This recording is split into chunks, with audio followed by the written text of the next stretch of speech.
স্ত্রীর স্বর্ণের জাকাত কিভাবে দিবে? স্বামী নাকি স্ত্রী দিবে? স্ত্রীর যদি আয় রোজগার না থাকে কিন্তু স্বর্ণ আছে, তাহলে তার জাকাত কিভাবে আদায় করবে? ভাই আমার স্ত্রীর স্বর্ণের জাকাত কে দিবে? স্ত্রীর স্বর্ণের জাকাত দিবেন যিনি স্বর্ণের মালিক। এখন প্রশ্ন হলো, স্ত্রীর স্বর্ণের মালিক কে? স্বর্ণের মালিক কি বউ না স্বামী? এটা নির্ভর করে যে স্বামী আসলে তাকে দিলে কিভাবে দিয়েছে। ধরুন এটা স্বামী দিছে বা বাপের বাড়ি থেকে পাইছেন, স্ত্রীকে যদি দিয়ে দেন তাহলে তার মালিক স্ত্রী এবং সেটা জাকাত তাকে দিতে হবে। আর যদি স্ত্রীকে না দিয়ে দেন, ব্যবহার করতে দেন, যে ঠিক আছে আপনাকে ব্যবহারের জন্য দিলাম, তাহলে সেক্ষেত্রে মালিক হবে স্বামী।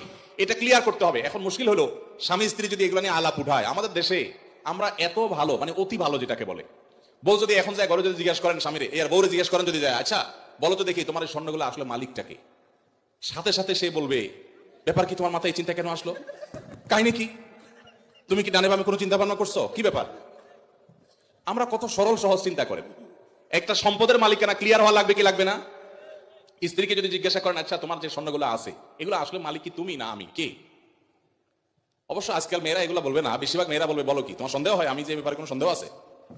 যদি স্ত্রী মালিক হয় তাহলে স্বর্ণের জাকাত স্ত্রীকে দিতে হবে। আর যদি আপনি স্ত্রীকে ব্যবহার করতে দেন, বলেন যে তুমি ব্যবহার করো, আমি চাইলে যে কোনো সব বিক্রি করে ফেলবো, তাহলে সেক্ষেত্রে আপনাকে জাকাত দিতে হবে। এখন মুশকিল হলো, বেশিরভাগ ক্ষেত্রে এই সমস্ত ইস্যুতে আমরা চিটারি করি অনেকে। কিভাবে? স্ত্রীকে দিছে, তার ধান্দা আছে বিদেশে যাওয়া লাগলে ভিসা পাওয়া গেলে বিক্রি করে দিবে, ওইটা বললে তো বউ খেপে যাবে, এই জন্য ডাইরেক্ট কিছু বলে না, পাম্পটে দিয়ে হুদাই মিশা কথা বলে তারা খুশি করে। আবার যখন দরকার হয় তখন যা বিক্রি করে ফেলে, আছে না নাই?